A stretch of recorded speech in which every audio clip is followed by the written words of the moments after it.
Hello, students. As we are going through this chapter, reproduction, which is a complex law of nature without which life itself would be lifeless. So, we have started the chapter, the introduction is over, the internal fertilization, the test tube PV, these all topics are over. Now, you will be surprised to know that in many animals, fertilization takes place outside the body of the female. In these animals, fertilization takes place in water. Let us go through it. That is called as external fertilization. During spring or rainy seasons, frogs and toads move to ponds and slow flowing streams. When the male and the female come together in water, the females lay hundreds of eggs, as you can see in the picture. Unlike hen's egg, same just exactly like that, frog's eggs is not covered by a shell and is comparatively very delicate, as it is given in your NCERT book, picture 9.7. So, a layer of jelly holds the eggs together and provides protection to the eggs. As the eggs are laid, the male deposits sperms over them. As you can see, each sperm swims randomly in water with the help of its long tail. The sperms come in contact with the eggs, and this results in fertilization. And this type of fertilization, in which the fusion of the means fusion of the male and the female gamete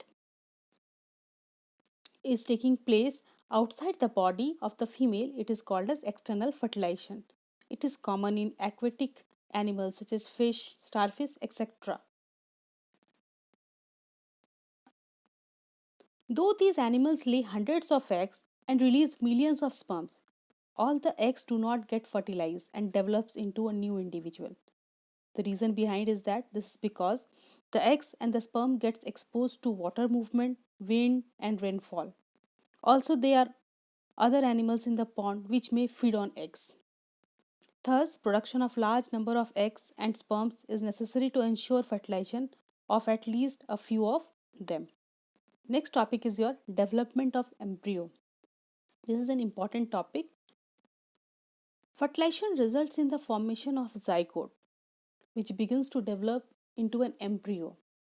The zygote divides repeatedly to give rise to a ball of cells. This picture is there in your book NCERT. These cells then begins to form groups and develops into a different tissues and organs of the body.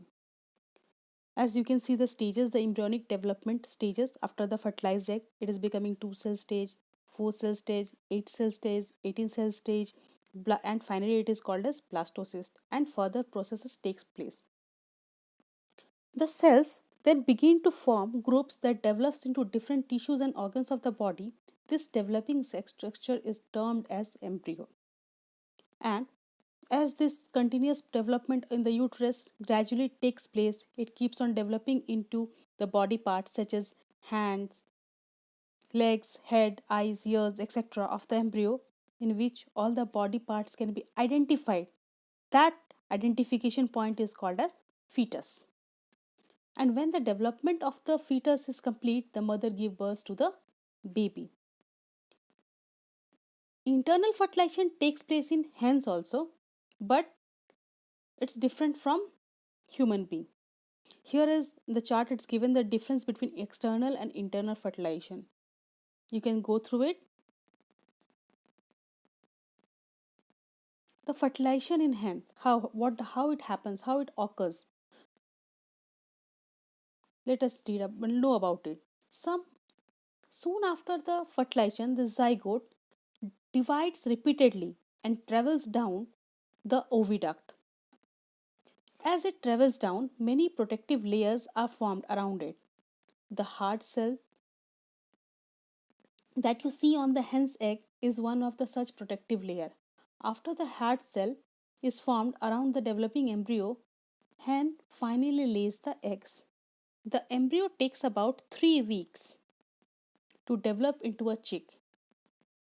You must have seen the hen sitting on the eggs to provide sufficient warmth to it. And you know that the development of the chicks takes place inside the egg shell during the during this period, the whole period. And after that, the chick is completely developed. It bursts open from the eggshell. In animals also, which undergoes fertilization, external fertilization, development of the embryo takes place outside the female body.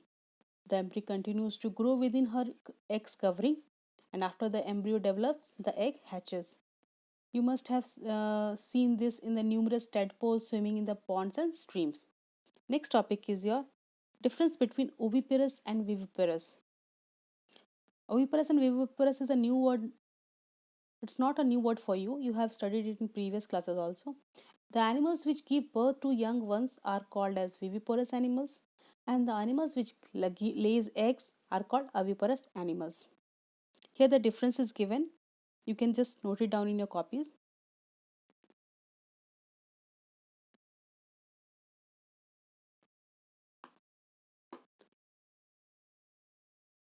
You might have you can do some activity. You can collect some of the eggs, but is it possible to collect all the eggs? No. You can collect the eggs of hens, ducks, etc., but you are not able to collect the eggs of a dog, cow, or a cat. Why it is so? This is because they do not lay eggs. The mother gave birth to the young ones, and hence they are viviparous. So with this we end the topic. Thank you.